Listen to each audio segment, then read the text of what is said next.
This video demonstrates how to configure local two-factor authentication permissions for users in Brightspace.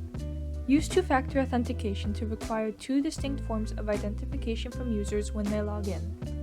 Two-factor authentication improves security and neutralizes risks associated with compromised passwords. Before beginning, ensure that the local authentication security tool is enabled in Organization Tools.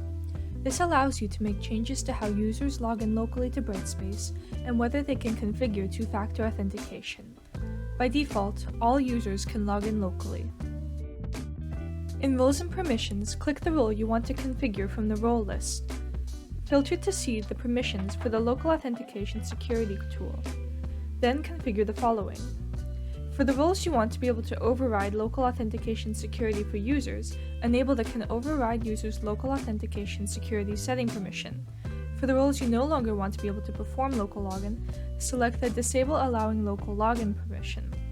For the roles you want to be able to configure two-factor authentication for local login, enable the Make Two-Factor Authentication Available permission.